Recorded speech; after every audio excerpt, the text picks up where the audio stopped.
La mañana del 15 de octubre de 1898, doña Carmen Vázquez despertó con el sonido de las campanas de la iglesia de San Pedro repicando en la distancia, mezclándose extrañamente con los ecos de voces que parecían brotar desde las mismas paredes de adobe de su casa en las afueras de Guadalajara. La lluvia de la temporada había cesado apenas unos días antes, dejando el aire cargado de humedad y el olor a tierra mojada que tanto caracterizaba a Jalisco durante octubre. Carmen, una viuda de 43 años, que había convertido su amplia casona colonial en una casa de huéspedes para viajeros y comerciantes, no podía imaginar que esa mañana marcaría el inicio de una serie de eventos que convertirían su hogar en una leyenda que perduraría por generaciones. Si te está gustando esta historia, no olvides suscribirte al canal y déjanos un comentario contándonos desde dónde nos estás viendo. Tu apoyo nos ayuda a seguir creando más contenido de terror para ti. La casa, construida en 1847 por el difunto esposo de Carmen, don Sebastián Morales, era una de las construcciones más imponentes de la zona. Sus gruesas paredes de adobe, vigas de mezquite y tejas de barro cocido la hacían perfecta para resistir tanto las lluvias torrenciales del verano como el frío seco del invierno jalisciense. El patio central, rodeado de habitaciones con altos techos y ventanas con rejas de hierro forjado, era el corazón de la construcción. Una fuente de cantera rosa en el centro completaba la estampa típica de las casonas mexicanas de la época. Carmen había comenzado a recibir huéspedes 3 años después de la muerte de su esposo, cuando las deudas amenazaron con arrebatarle la propiedad. Su reputación como anfitriona había crecido entre los comerciantes que viajaban entre Guadalajara y las poblaciones de los Altos de Jalisco. La comida abundante, las habitaciones limpias y el trato cordial habían hecho de la casa un refugio conocido en la región. Pero esa mañana de octubre, mientras Carmen preparaba el desayuno en la cocina de leña, algo había cambiado. Las voces que escuchó no provenían de ninguno de sus 3 huéspedes actuales: don Aurelio Mendoza, un comerciante de telas de Tepatitlán; el joven Esteban Ruiz, estudiante de seminario que viajaba hacia Lagos de Moreno; y doña Refugio Castellanos, una mujer mayor que visitaba a su familia en Arandas. «¿Carmen? ¿Carmen? ¿Me escuchas?». La voz era clara, masculina, y parecía venir desde el corredor que daba al patio.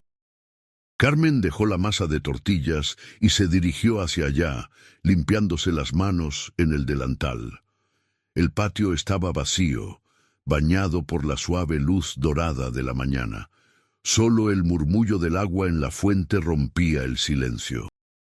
«¿Quién anda ahí?», preguntó en voz alta, pero solo recibió como respuesta el eco de su propia voz rebotando en las paredes.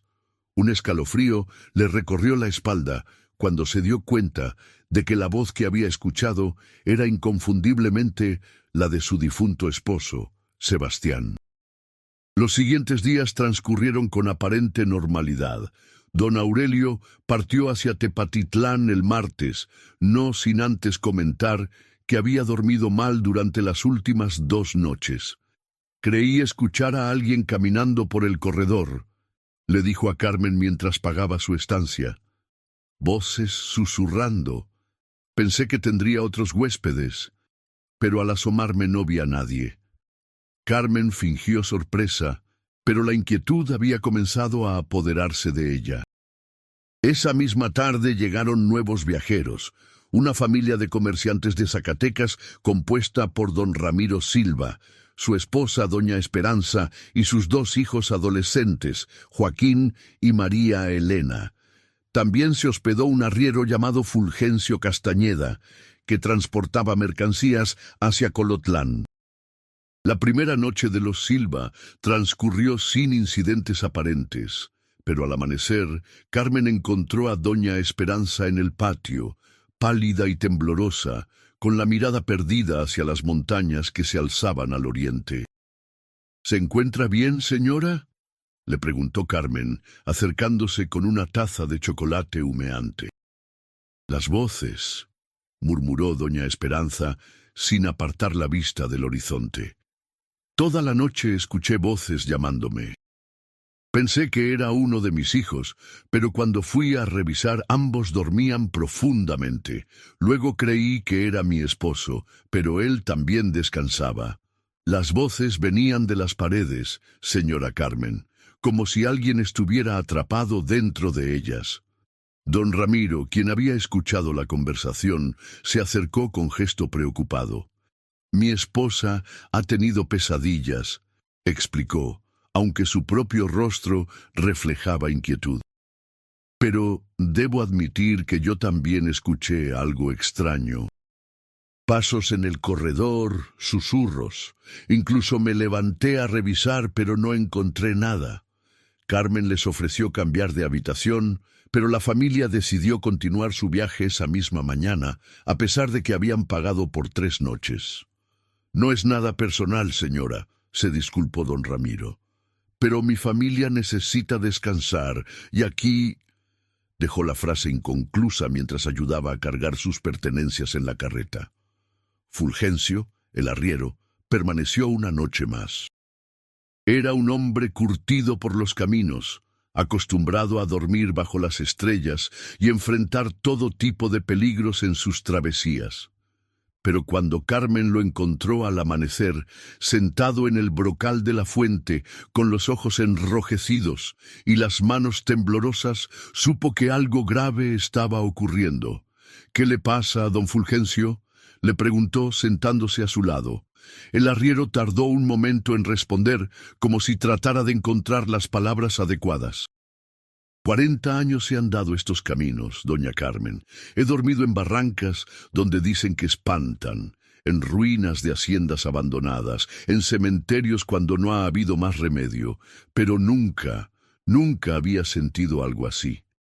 ¿Qué escuchó? No solo escuché, señora, vi. Fulgencio se llevó las manos al rostro. Eran como las 3 de la madrugada cuando me despertó una voz que decía mi nombre. Pensé que era usted, que necesitaba algo, así que me levanté. Pero la voz venía del corredor y cuando me asomé, se detuvo, tomando aire profundamente. Vi a un hombre parado junto a la puerta de la habitación de enfrente. Vestía ropa fina, como de catrín de ciudad. Me miraba directamente, y sus ojos... El arriero se estremeció. Sus ojos brillaban en la oscuridad como los de un animal. Le grité, le pregunté qué hacía ahí, pero él solo movió los labios como si hablara, aunque no salía sonido alguno.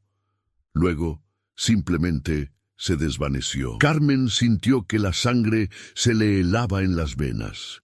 La descripción que hacía Fulgencio coincidía exactamente con la apariencia de su difunto esposo.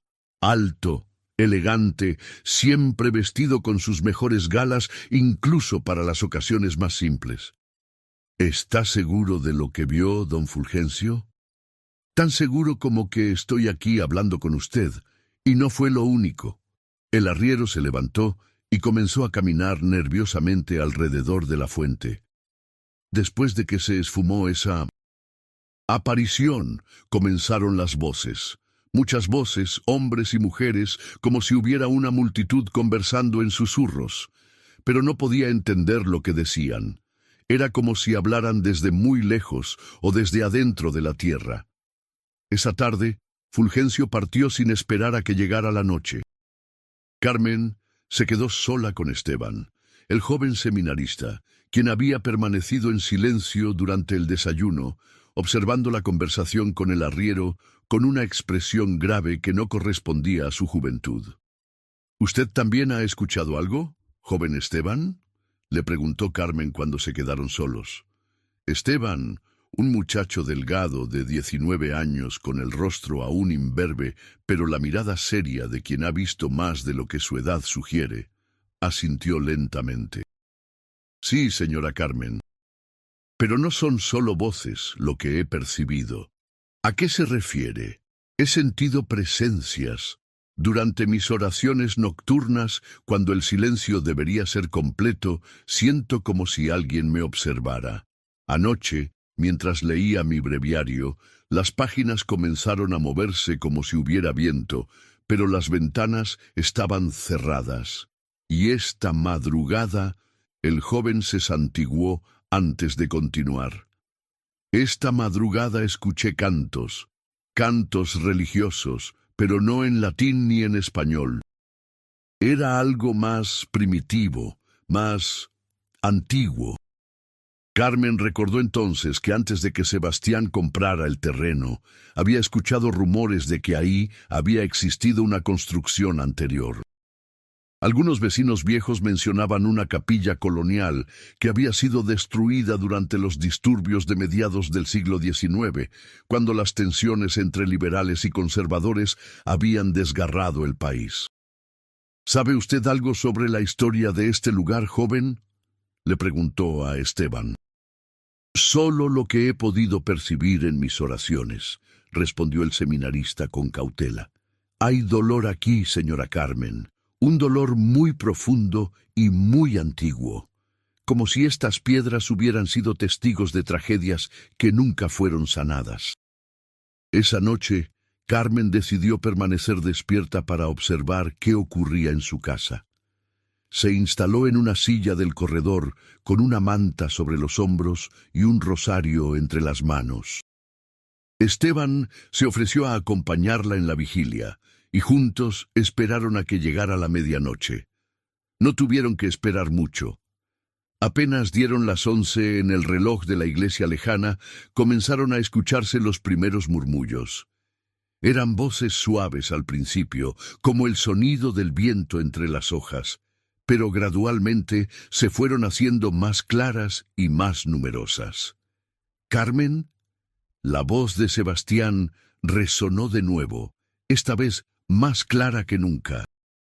Carmen apretó el rosario entre sus manos temblorosas. «Carmen, ¿por qué no vienes?» «¿Lo escucha, joven Esteban?», susurró Carmen. El seminarista asintió, sus ojos fijos en el corredor opuesto. «No solo lo escucho, señora, lo veo». Efectivamente, al final del corredor había comenzado a formarse una figura translúcida. Era Sebastián, tal como Carmen lo recordaba en vida. Alto, de barba cuidadosamente recortada, vestido con su traje de paño oscuro y su chaleco de seda. Pero había algo terriblemente equivocado en su apariencia. Sus ojos, que en vida habían sido cálidos y bondadosos, ahora brillaban con una luz fría y desesperada. «Carmen», repitió la aparición, extendiendo una mano hacia ella. «Ven conmigo, ven con nosotros». Fue entonces cuando Carmen se dio cuenta de que Sebastián no estaba solo. Detrás de él, otras figuras comenzaron a materializarse, hombres y mujeres de diferentes épocas, algunos vestidos con ropas coloniales, otros con atuendos más recientes. Todos tenían la misma expresión de desesperación en sus rostros translúcidos. «Señora Carmen», susurró Esteban con voz temblorosa, debemos rezar ahora». Comenzaron a recitar el rosario en voz alta, pero sus oraciones solo parecían agitar más a las apariciones. Las voces se multiplicaron, convirtiéndose en un coro angustioso de súplicas y lamentos. Carmen pudo distinguir palabras sueltas: ayuda, perdón, dolor, no nos olvides. «Sebastián», gritó Carmen poniéndose de pie, «¿qué quieres de mí?» La figura de su esposo se acercó un paso más, y cuando habló, su voz llevaba un eco que parecía venir de las profundidades de la tierra. «No podemos descansar, Carmen. Esta tierra no nos deja descansar. Estamos atrapados, como todos los que vinieron antes y como todos los que vendrán después». «¿De qué hablas? ¿Qué tierra? La tierra sagrada que fue profanada, la sangre inocente que fue derramada». los huesos que nunca fueron bendecidos. Sebastián alzó su mano translúcida y señaló hacia el suelo del patio. Ahí abajo, Carmen. Ahí abajo está la verdad. Las apariciones comenzaron a desvanecerse gradualmente, pero las voces permanecieron, convirtiéndose en un susurro constante que parecía emanar de las mismas piedras de la construcción. Carmen y Esteban permanecieron abrazados hasta el amanecer, rezando y temblando mientras las voces continuaban su lamento interminable. Al día siguiente, Carmen decidió buscar respuestas. Esteban partió hacia Lagos de Moreno esa misma mañana, no sin antes bendecir la casa y prometerle que consultaría con sus superiores en el seminario sobre el fenómeno que habían presenciado. «Hay fuerzas en este mundo que van más allá de nuestra comprensión», le dijo antes de partir, «pero también hay maneras de encontrar la paz, tanto para los vivos como para los muertos. No se rinda, señora Carmen, busque la verdad de lo que ocurrió aquí». Sola en la casa, Carmen decidió investigar por su cuenta. Comenzó por examinar los documentos que Sebastián había guardado sobre la compra del terreno. Entre papeles amarillentos y escrituras notariales, encontró referencias a la construcción anterior. Efectivamente, había existido una capilla dedicada a San Miguel Arcángel, construida en 1672 y destruida en 1847, el mismo año en que Sebastián había adquirido el terreno. Pero fue en una carta personal del notario que vendió la propiedad donde Carmen encontró la primera pista real sobre la naturaleza de los acontecimientos sobrenaturales.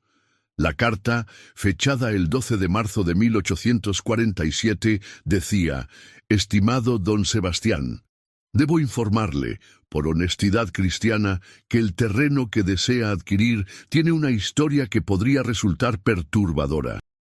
La capilla de San Miguel fue incendiada durante los disturbios de febrero, pero no por las fuerzas en conflicto, sino por los propios pobladores. Había rumores de que el sacerdote que oficiaba ahí, el padre Anselmo Vega, realizaba rituales que no correspondían a la doctrina católica. Se decía que convocaba a los muertos y que varios feligreses habían desaparecido tras participar en sus ceremonias nocturnas».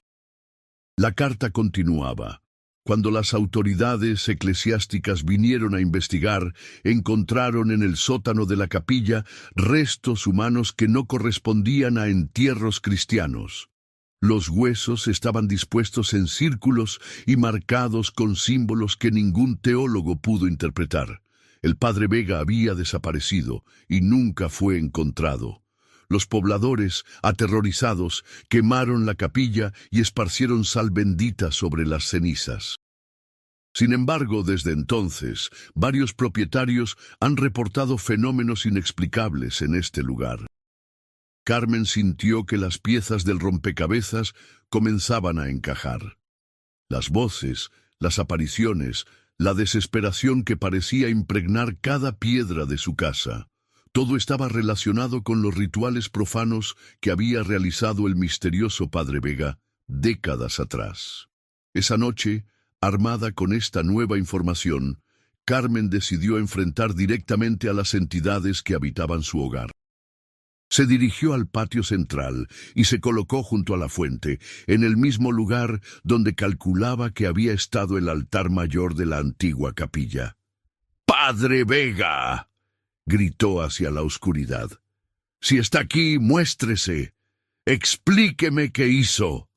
Explíqueme por qué mi esposo y todos estos pobres espíritus no pueden descansar». El silencio se extendió por varios minutos, pero gradualmente comenzó a ser llenado por el familiar susurro de voces. Esta vez, sin embargo, las voces no eran múltiples sino una sola, grave y rasposa, que parecía venir desde las profundidades del suelo. Carmen Vázquez. La voz arrastró cada sílaba como si le costara trabajo pronunciarlas. «Por fin alguien me llama por mi nombre verdadero. ¿Es usted el padre Vega? Ese nombre ya no me corresponde. Hace tiempo que dejé de ser un servidor de Dios para convertirme en algo diferente. La figura que comenzó a materializarse ante Carmen era grotesca. Un hombre de mediana edad, vestido con los restos de una sotana carbonizada, con el rostro parcialmente quemado y los ojos hundidos brillando con una luz enfermiza. «¿Qué hizo usted en este lugar?», preguntó Carmen, luchando por mantener la voz firme a pesar del terror que la embargaba. «Lo que tenía que hacer», respondió la aparición. «Abrí las puertas entre los mundos. Convoqué a aquellos que habían partido para que regresaran y compartieran sus secretos. Pero algo salió mal. La figura se llevó las manos espectrales al rostro. Los muertos vinieron. Sí, pero no vinieron solos.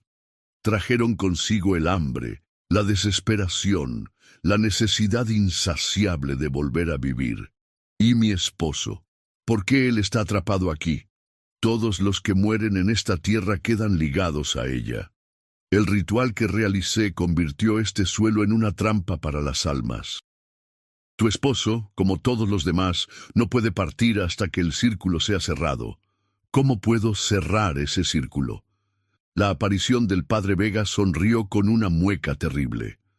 Debes completar lo que yo comencé. Debes realizar el último ritual, el que yo no pude terminar antes de que me alcanzaran las llamas.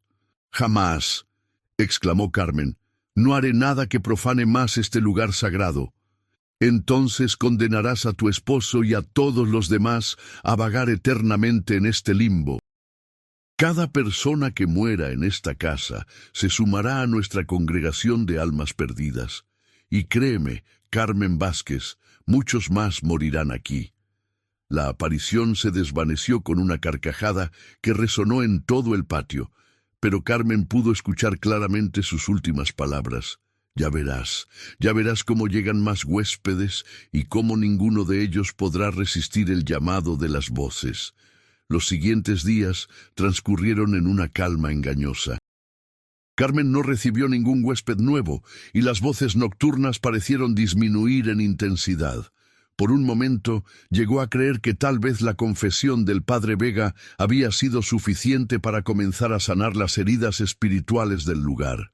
Pero esa ilusión se desvaneció la tarde del 28 de octubre, cuando llegó a su puerta una familia entera procedente de Aguascalientes. Don Patricio Herrera, su esposa doña Soledad y sus 3 hijos pequeños. Venían huyendo de una epidemia de cólera que había azotado su región y buscaban refugio temporal mientras decidían si establecerse definitivamente en Jalisco. Carmen dudó en recibirlos, especialmente al ver a los niños que jugaban inocentemente en el patio mientras sus padres arreglaban los detalles del hospedaje. Pero la necesidad económica y su natural compasión la decidieron a aceptarlos. «Solo será por unos días», le aseguró don Patricio. «Hasta que las autoridades de Aguascalientes confirmen que la epidemia ha sido controlada». Esa primera noche, los Herrera durmieron plácidamente. Carmen comenzó a sentir esperanza. Tal vez la influencia maligna del lugar estaba disminuyendo. Pero al amanecer del segundo día, encontró a doña Soledad sentada en el brocal de la fuente, meciendo a su bebé y cantando una canción de cuna que Carmen nunca había escuchado antes. «Buenos días, señora Soledad», la saludó Carmen. «¿Durmió bien?».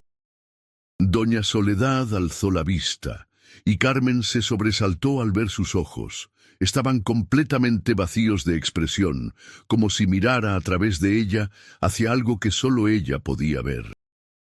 «Las voces me enseñaron esta canción», dijo doña Soledad con voz monótona. «Es muy antigua. Dice que los niños que la escuchan encuentran el camino hacia sus verdaderos padres». «¿Qué voces, señora?» «Las voces de los niños que vinieron antes. Me contaron historias muy tristes, señora Carmen.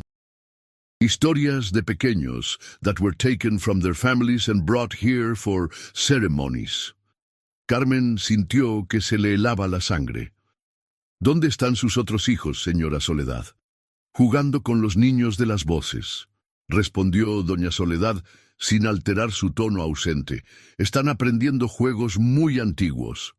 Carmen corrió hacia las habitaciones, pero las encontró vacías. Los dos hijos mayores de los Herrera, Joaquín de 8 años y María Fernanda de 6, habían desaparecido. Don Patricio, quien había salido temprano a buscar trabajo en el pueblo, aún no regresaba. «¡Señora Soledad!», gritó Carmen, sacudiendo suavemente a la mujer. «¿Dónde están sus hijos?». Pero doña Soledad solo siguió cantando la extraña canción de cuna, meciendo a su bebé con la mirada perdida en un punto fijo del aire. Carmen registró toda la casa sin encontrar rastro de los niños. Fue entonces cuando recordó las palabras del padre Vega sobre un sótano en la antigua capilla. Si había existido un nivel subterráneo en la construcción original, era posible que aún permaneciera oculto bajo su casa.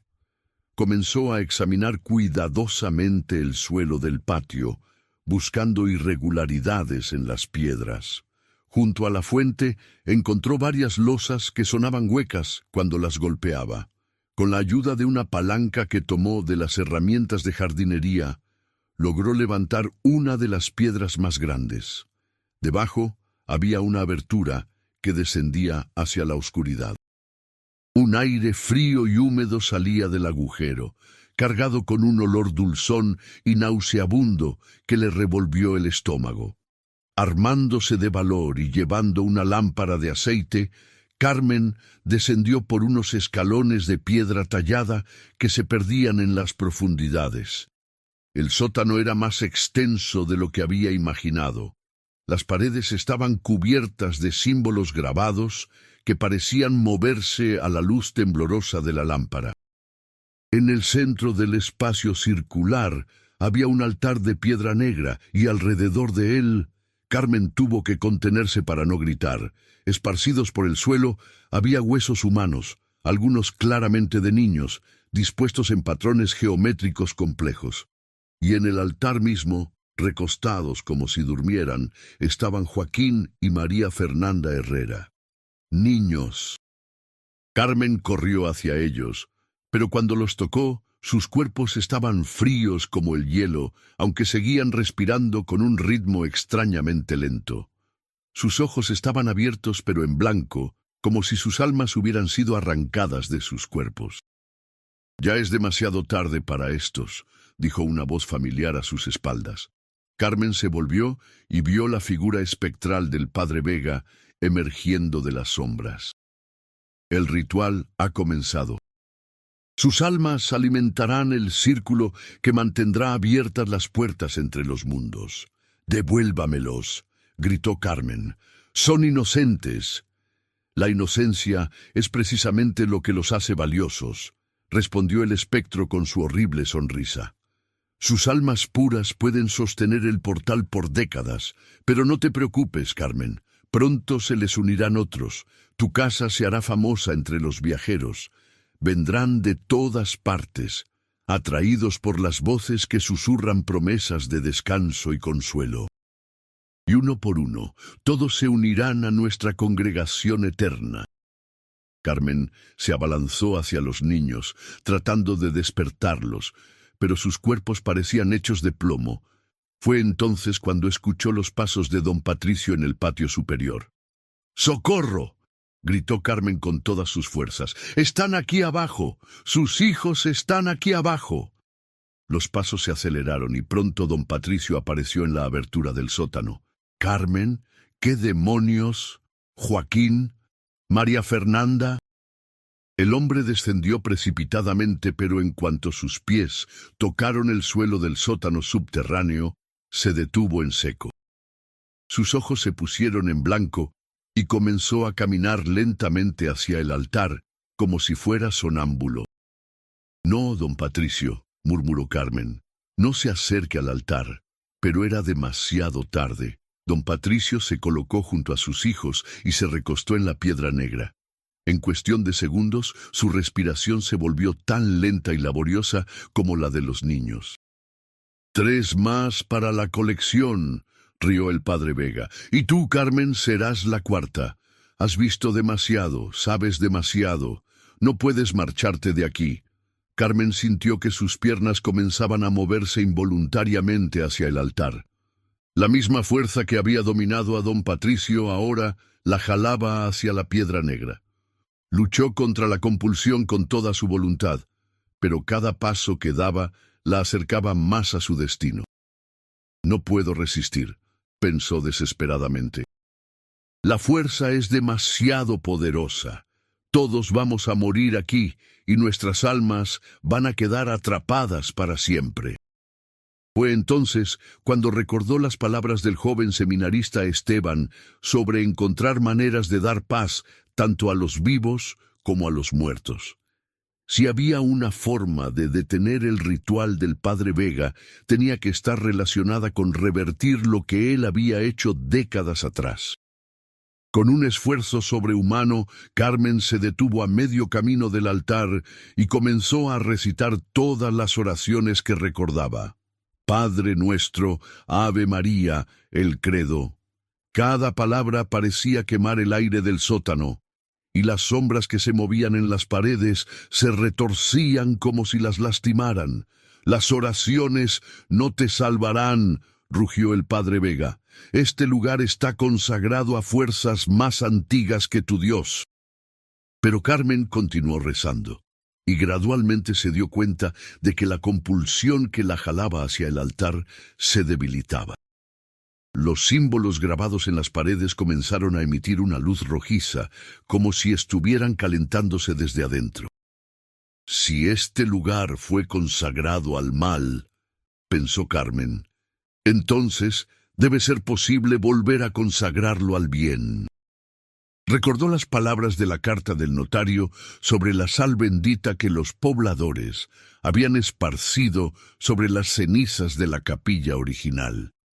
La sal había sido utilizada durante siglos para purificar lugares malditos. Carmen tenía sal en su cocina para la preparación de alimentos, pero necesitaba que fuera bendecida. Sin embargo, recordó que el joven Esteban había bendecido la casa antes de partir. Si sus bendiciones habían tenido algún efecto sobre los objetos cotidianos, sin dejar de rezar, Carmen comenzó a subir por las escaleras del sótano. El padre Vega gritó de furia y trató de detenerla, pero descubrió que no podía salir del sótano subterráneo. «¡No puedes huir!», le gritó. «Esta casa es una trampa. Las voces te traerán de vuelta». Efectivamente, en cuanto Carmen llegó al patio, las voces comenzaron de nuevo. Pero esta vez no eran solo susurros. Era un coro completo de lamentos y súplicas que parecía llenar todo el espacio. Carmen pudo distinguir la voz de su esposo Sebastián entre las demás. «Carmen, ayúdanos», imploraba. «Ayúdanos a encontrar la paz». Carmen corrió a la cocina y tomó el saco de sal que guardaba junto al fogón. Si las bendiciones de Esteban habían tenido algún efecto, tal vez la sal de su cocina también había sido purificada. Era su única esperanza. Regresó al sótano cargando el saco de sal y la lámpara de aceite. El padre Vega la esperaba junto al altar, pero ahora parecía menos sólido, como si la luz del día que se filtraba por la abertura lo debilitara. «No lograrás nada», le dijo, pero su voz sonaba menos segura que antes. «El ritual está demasiado avanzado». Carmen comenzó a esparcir sal en círculos concéntricos alrededor del altar, siguiendo el patrón inverso de los huesos que estaban dispuestos en el suelo. Con cada puñado de sal que arrojaba, los símbolos de las paredes se iluminaban más intensamente y el aire del sótano se volvía más caliente. «¡Detente!», gritó el padre Vega. «No sabes lo que haces. Si rompes el círculo, liberarás fuerzas que no puedes controlar». Pero Carmen continuó con su trabajo, rezando en voz alta, mientras creaba su propio círculo de purificación. Cuando terminó, colocó la lámpara de aceite en el centro del círculo de sal y elevó una oración final. «Señor, Si hay justicia en este mundo, libera a estas almas inocentes de su tormento, que encuentren la paz que se les ha negado, y que este lugar sea limpiado de toda influencia maligna. La reacción fue inmediata. Los símbolos de las paredes comenzaron a brillar con una luz blanca cegadora, y un viento sobrenatural se levantó en el sótano cerrado. El padre Vega lanzó un grito de agonía que se mezcló con el sonido de piedras agrietándose. ¡No! Aulló el espectro mientras su forma comenzaba a deshacerse como humo. Has condenado a todos. Sin el ritual, las almas quedarán perdidas para siempre.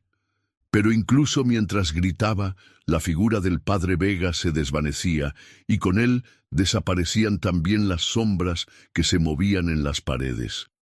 La luz blanca llenó todo el sótano y Carmen sintió una presencia cálida y benévola que la rodeaba. Los cuerpos de don Patricio y sus hijos comenzaron a moverse. Primero fueron espasmos involuntarios, pero gradualmente recuperaron el color normal de su piel y su respiración se normalizó. Don Patricio fue el primero en incorporarse, parpadeando confundido. ¿Dónde estamos?, murmuró, mirando alrededor del sótano iluminado. ¡Papá!, gritaron Joaquín y María Fernanda al mismo tiempo, incorporándose y corriendo hacia él. Carmen ayudó a la familia a salir del sótano. Al llegar al patio, encontraron a doña Soledad sentada junto a la fuente, pero ya no tenía la mirada perdida. Mecía a su bebé con expresión normal, aunque confundida. «¿Qué ha pasado?», preguntó doña Soledad. «Lo último que recuerdo es que estaba preparando el desayuno, y luego, nada». Don Patricio abrazó a su esposa e hijos, todavía tratando de entender lo que había ocurrido. «Señora Carmen», le dijo, «no sé qué pasó aquí, pero siento que nos salvó la vida». Carmen asintió, pero su atención estaba enfocada en algo más. Las voces habían cesado completamente. Por primera vez en semanas, la casa estaba verdaderamente silenciosa. Y entonces, como una brisa suave, escuchó la voz de Sebastián una última vez. «Gracias, mi amor», susurró. «Ahora puedo descansar». Carmen sintió una calidez que la envolvía como un abrazo, y supo que su esposo finalmente había encontrado la paz. Los Herrera partieron esa misma tarde, agradecidos pero ansiosos por alejarse de un lugar donde habían vivido una experiencia que nunca podrían explicar completamente. Carmen se quedó sola en su casa, pero ya no era la misma soledad opresiva de antes. Era una soledad tranquila, llena de paz. Al día siguiente, Carmen decidió sellar permanentemente la entrada al sótano. Llenó la abertura con piedras y cemento y plantó encima un rosal que había pertenecido a su esposo. Si alguna vez había existido un portal hacia otros mundos en ese lugar, ahora estaba cerrado para siempre. Durante las siguientes semanas, Carmen volvió a recibir huéspedes, viajeros que llegaban con historias normales y partían con recuerdos agradables de una anfitriona cálida y una casa confortable. Las voces nocturnas no regresaron jamás. Pero Carmen había cambiado. La experiencia con lo sobrenatural le había dado una perspectiva diferente sobre la vida y la muerte. Se volvió más espiritual, más compasiva, y desarrolló una extraña habilidad para identificar a las personas que cargaban con traumas o pérdidas no resueltas. Muchos de sus nuevos huéspedes llegaban a su casa no solo buscando alojamiento, sino también consuelo. Viudas que no podían superar la muerte de sus esposos, padres que habían perdido hijos, personas que cargaban con culpas del pasado. Carmen se convertía en su confidente y consejera, ayudándoles a encontrar la paz que ella misma había tenido que ganar a través del terror. La casa se hizo famosa en la región, pero por razones muy diferentes a las que había temido el padre Vega. Se hablaba de ella como un lugar de sanación, donde las almas heridas podían encontrar consuelo y las personas perdidas podían hallar su camino. Carmen vivió en la casa hasta su muerte natural en 1923, a los 68 años. Durante todos esos años nunca volvió a experimentar fenómenos sobrenaturales, pero tampoco olvidó las lecciones que había aprendido durante aquellas terribles semanas de octubre de 1898. En su testamento, Carmen dejó instrucciones específicas sobre el cuidado de la casa.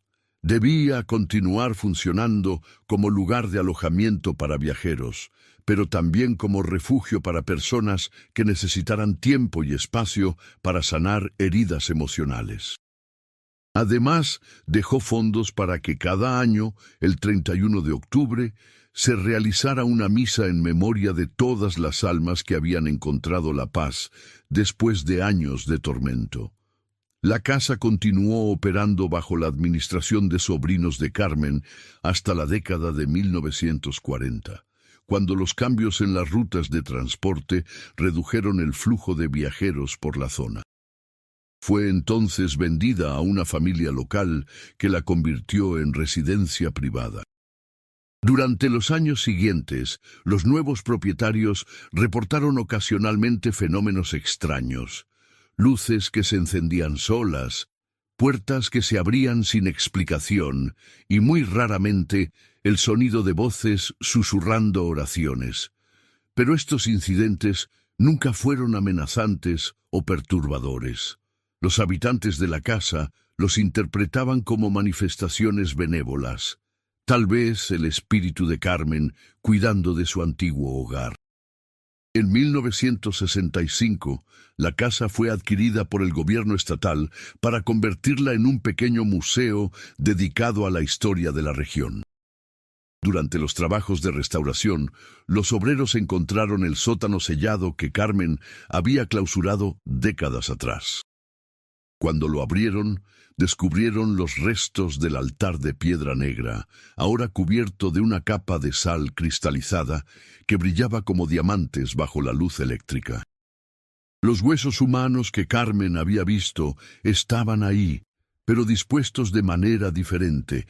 Ya no formaban patrones geométricos, sino que parecían haber sido colocados respetuosamente en posición de descanso.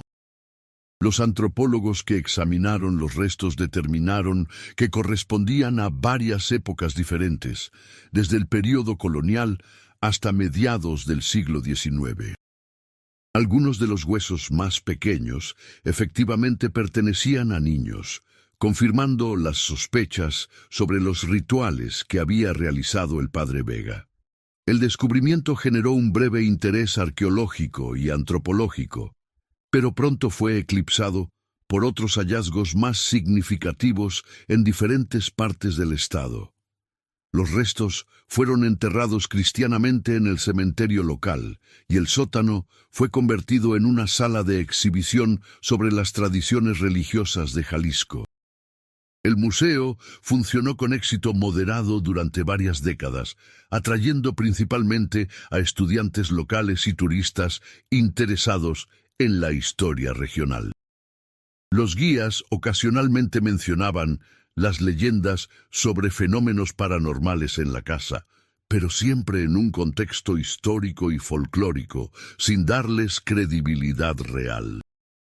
Sin embargo, algunos visitantes sensibles continuaron reportando experiencias inusuales, sensaciones de ser observados, cambios súbitos de temperatura y muy ocasionalmente el aroma de rosas que parecía emanar del aire mismo. Estos incidentes se registraban en un libro de comentarios que se convirtió en una lectura fascinante para los interesados en lo paranormal. En 1998, exactamente un siglo después de los eventos que Carmen había vivido, el museo organizó una exposición especial sobre leyendas y tradiciones sobrenaturales de Jalisco.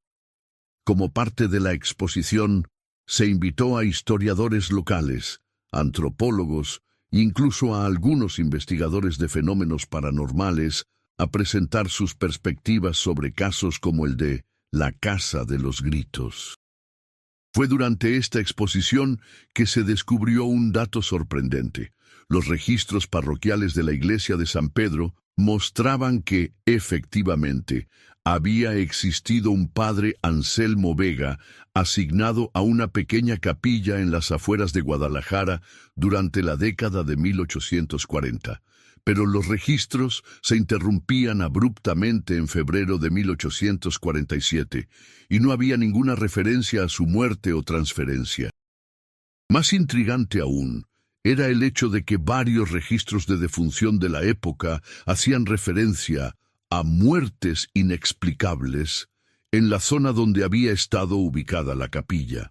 Familias enteras que aparecían muertas en sus hogares sin signos de violencia o enfermedad, niños que desaparecían sin dejar rastro, y viajeros que eran encontrados en los caminos en estado catatónico, murmurando sobre voces que los llamaban.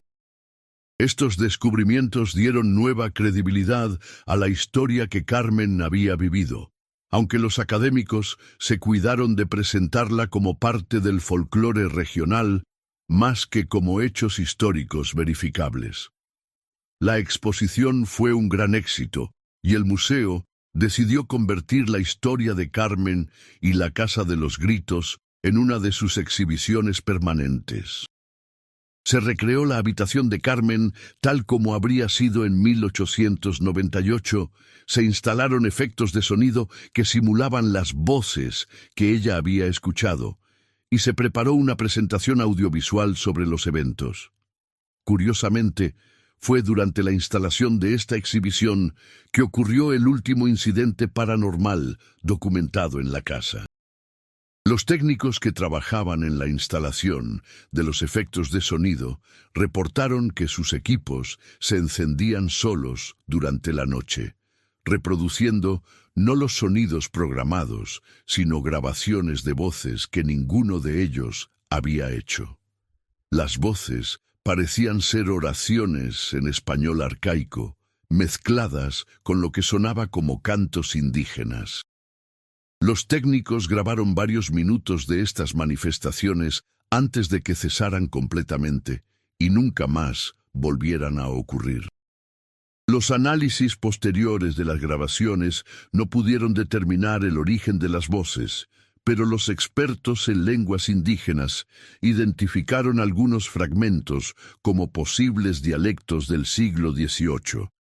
La grabación se conserva en los archivos del museo, aunque raramente se reproduce para los visitantes. Hoy en día, la casa funciona como un museo de historia regional que también alberga un pequeño centro de investigación sobre tradiciones culturales de Jalisco. La historia de Carmen y los eventos sobrenaturales de 1898 se presenta como parte del rico patrimonio folclórico de la región. Un ejemplo de cómo las creencias populares y las experiencias personales se entrelazan para crear leyendas duraderas.